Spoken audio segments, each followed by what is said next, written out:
Graça e paz, pessoal. Bom dia. Bom dia que o galo já cantou. Você está feliz? Que bom. Mais uma sexta-feira chegando. Aliás, mais uma sexta-feira chegou, né? Mais um dia para a gente ter contato com Deus, podermos ler a sua palavra, orar, agradecer, termos a liberdade de cultuar a Deus aonde estivermos. Amém? Muito obrigado por estar aqui em mais um devocional. Todos os dias tem um devocional aqui no canal. Geralmente é curtinho, em média 8, 10 minutinhos. Às vezes um pouquinho menos, às vezes um pouquinhozinho só a mais. Todos os dias também gravo um short, que é aquele vídeo mais curto, de um salmo. Tem alcançado bastante gente para a glória do Senhor. Tudo é para Ele, por Ele e para Ele, né? Dele, por Ele, para Ele. E fique até o final do vídeo, curte, comenta e compartilha. Isso ajuda muito o YouTube a entender que o vídeo tem relevância e levar a mais pessoas. Tem que ajudar o YouTube a nos ajudar a levar a palavra de Deus a mais pessoas. Amém? Que bom. Gente, tá faltando pouco para acabar Romanos. Não sei se é bom ou ruim. É ruim porque vai acabar esse livro maravilhoso, mas é bom porque estamos caminhando todos os dias, graças a Deus. Amém? Então, as palavras hoje, Romanos 13. Todos devem sujeitar-se às autoridades governamentais, pois não há autoridade que não venha de Deus. As autoridades que existem foram por ele estabelecidas. Portanto, aquele que se rebela contra a autoridade está se opondo contra o que Deus instituiu. E aqueles que assim procedem trazem condenação sobre si mesmos, pois os governantes não devem ser temidos, a não ser por aqueles que praticam o mal. Você quer viver livre do medo da autoridade? Pratique o bem e ela o enaltecerá, pois é serva de Deus para o seu bem.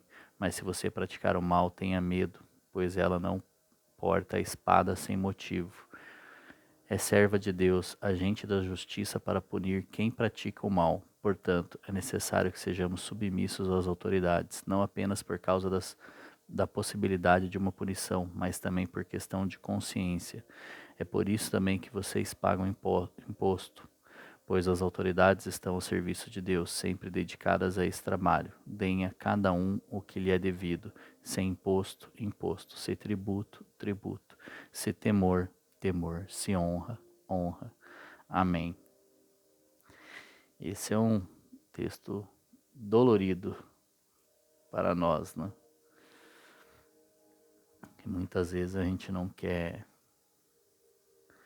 ser sujeito, não quer se sujeitar às autoridades, não só governamentais, mas também autoridades, muitas vezes no trabalho, em casa, sujeitar-se aos pais ou ao responsável.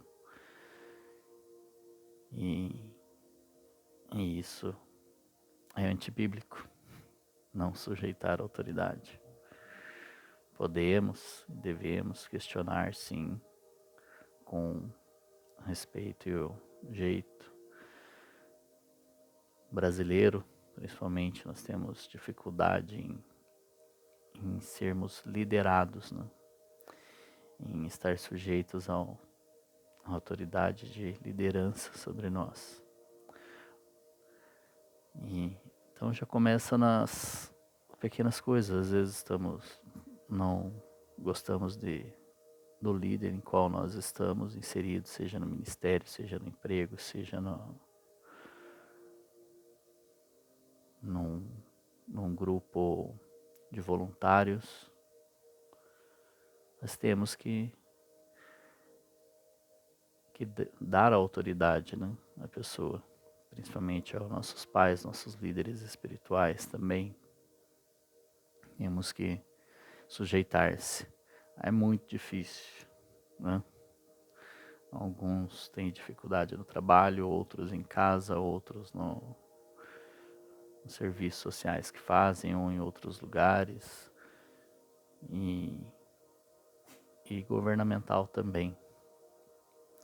No meu caso, não é o governo que eu gostaria, que está à frente do Brasil, porém eu tenho que orar para que o nosso país flua, desenvolva-se. Tenho que orar por todas as lideranças que estão, para que venham reconhecer a Deus, venham sujeitar-se a Deus para exercer uma liderança melhor. Ah, mas ele está fazendo tudo errado, tudo ao contrário. Ore. Se você pegar o livro de Reis lá, vai pegar as histórias dos reis, teve muito rei que não foi um bom rei. Foi estabelecido, às vezes teve seu tempo curto, às vezes teve seu tempo longo, e também tenho, às vezes, a mão de Deus sobre a pessoa. Nós podemos pegar o exemplo do rei Davi. O rei Davi, quando ainda não era rei, né? Era apenas um menino ainda, e ele escuta, vai lá levar comida aos irmãos, e ele escuta o gigante Golias falando todas aquelas coisas do povo, ameaçando, desafiando. E aí ele fala ao rei Saul, eu vou contra esse gigante aí, eu enfrento ele. Aí o rei olha, vê aquele menininho, pequenininho, fala assim, você não dá conta não. Não, mas eu vou tudo. Deus já me preparou enquanto eu cuidava das minhas ovelhas, já matei leão, já matei urso. Aí ele fala, quer saber, então vai, mas vai com a minha armadura. Davi, se fosse um bom brasileiro, um bom Ives, ali iria falar assim, Saul, não dá, eu nunca usei isso daí, não vou colocar isso daí.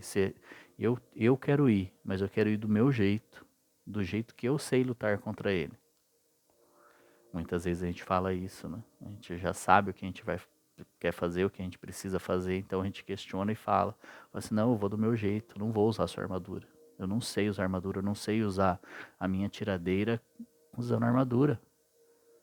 Eu tô indo, eu quero ir do meu jeito. Mas Davi pega e fala, não, tudo bem, eu vou vestir. E aí ele coloca toda aquela armadura que foi preparada exatamente para o corpo de Saul. Ao colocar, ele nem conseguia se mexer, porque era pesada, não era do tamanho de seus braços, não era do tamanho de suas pernas, não era do seu tamanho, não era apropriada para ele. E aí Saul olhou e falou, não vai dar certo com a minha armadura. Davi pode tirar a armadura. Vai do jeito que você quer enfrentá-lo, do jeito que você sabe. Então Davi se sujeitou à ordenança do rei Saul ali. Ele não se negou de imediato. Ele falou, tudo bem, se você acha que eu tenho que ir de armadura, eu vou vesti-lo aqui. E aí vestiu. Agora coloque-se no lugar de Davi, nesse momento. Você sabe atirar com a tiradeira. E, gente, tem um cara no Instagram que ele atira chama Ronda Onda, essa tiradeira. E é muito, muito forte os tiros de pedra. A ponto de amassar latões, a ponto de acertar grandes distâncias e com intensidade. Uns dias atrás eu até compartilhei um vídeo dele falando, tá vendo, tem muita gente que duvida de como Davi derrubou Golias, né? E é extremamente possível. Graças a Deus por ele ter essas habilidades. Esse rapaz está mostrando no Instagram, ele não está mostrando com essa intenção, mas serviu. Muito obrigado, Deus, por isso. Muito esclarecedor esse jeito de atirar. Então, Davi foi lá, se submeteu a Saul, obedeceu, vestiu. E aí o rei viu que não tinha como. Então, coloque-se no lugar dele. Você aceitaria de imediato? Ou você já iria questionar? Eu com certeza iria questionar. Temos que assumir isso. E aí o rei Saul viu que não era possível. E aí falou, tá bom, pode ir, Davi, da sua maneira, do jeito que você sabe, do jeito que o Senhor te treinou, do jeito que o Senhor te levantou, do jeito que o Senhor está dizendo que é para ir. E aí Saul viu que Deus era com ele. E quando Davi teve a oportunidade de matar rei Saul, que o caçava e queria matá-lo, vamos falar do momento que ele estava na caverna. Davi estava na caverna escondido, se escondendo de Saul, porque Saul queria matá-lo por ciúmes, por saber que ele era uma ameaça ao seu reinado de sucessão. E não era filho dele. Então Saul queria matá-lo. E aí Davi estava lá no seu cantinho escondido, Saul entra, e ele poderia muito bem matá-lo. Saul ali seria legítima defesa. Ele estaria no seu direito, mas Saul foi uma autoridade que Deus colocou. Mesmo os homens pedindo um rei, Deus instaurou Saul. Não era o rei que Deus queria. Não era o Deus que Deus, não era o rei que Deus queria. Se você ler lá, vai ver que ele foi instituído por homem. E tem a questão pelo como foi ungido, enfim, você tem que ler lá depois. Ou tema para outro dia, depois comenta aí se você quer saber mais. E aí era um rei escolhido por homem, e Deus instituiu o rei. E Davi teve a oportunidade e falou, não vou tocar no ungido do Senhor. Por mais que não fosse o rei que Deus queria, Deus ungiu, Samuel ungiu, a mando de Deus. E aí ele não o mata, ele corta um pedaço da sua capa e guarda para mostrar que teve a oportunidade e não o matou. Ele continuou fugindo e se defendendo e não matou Saul, a autoridade dada por Deus. Amém? Que fica para reflexão esse nosso texto, para as nossas vidas, para tudo aquilo que vivemos, para os nossos ministérios, para o nosso trabalho, para os nossos grupos, para a nossa família. Amém? Então, que Deus te abençoe. Hoje estourou um pouquinho o tempo, perdoa. Um forte abraço, um beijo no seu coração e até amanhã.